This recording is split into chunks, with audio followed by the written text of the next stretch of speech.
NEET தேர்வு ரத்து செய்யப்பட்டது வருத்தம் அளிப்பதாக நெல்லையை சேர்ந்த மாணவி தெரிவித்துள்ளார். நீட் தேர்வு முறைகேடு மற்றும் குரலுபடிகள் காரணமாக ரத்து செய்யப்பட்டன. ஜூன் 21ஆம் தேதி நீட் மறுதேர்வு நடத்தப்படும் என தேசிய தேர்வு முகமை தெரிவித்திருந்த போதிலும் நீட் தேர்வு ரத்து மாணவர்கள் மத்தியில் பெரும் அதிர்ச்சியை ஏற்படுத்தியுள்ளது.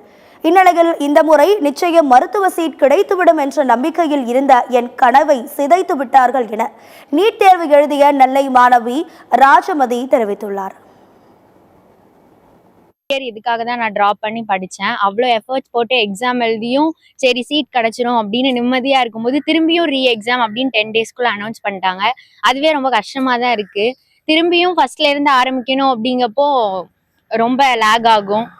என்ன பண்ணுறதுன்னு தெரியல. சீட் கிடைக்கும் அப்படின்னு ஒரு நம்பிக்கையில் எல்லாத்தையும் பேக் பண்ணி ஓரமாக வச்சாச்சு.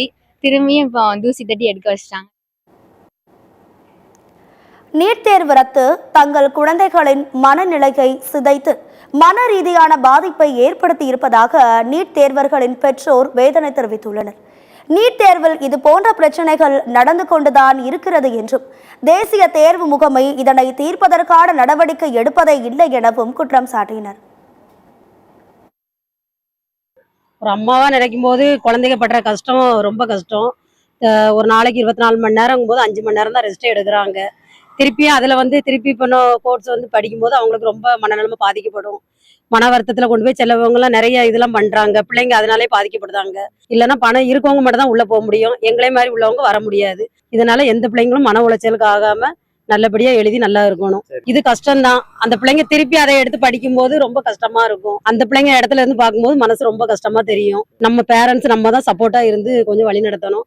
இதை கவர்மெண்ட்டும் கொஞ்சம் அஜாக்கிரதையா இருக்கிறதுனாலதான் இந்த மாதிரி எல்லாம் நடக்குது. எந்த ஊர்லயே லீக் அவுட் ஆன கொஸ்டின் பேப்பருக்கு தமிழ்நாடு பாதிக்கப்படணும்னு அவசியம் கிடையாது. அதை அங்க அவங்க கண்ட்ரோல் பண்ணி கொண்டு போகலாம். இங்க உள்ள மக்களும் பாதிக்கப்பட்டு நிறைய பேர் இதுல சூசைட் பண்றாங்க. நிறைய பிள்ளைங்க அதெல்லாம் பேரண்ட்ஸ் எவ்வளவு கஷ்டப்படுறாங்க.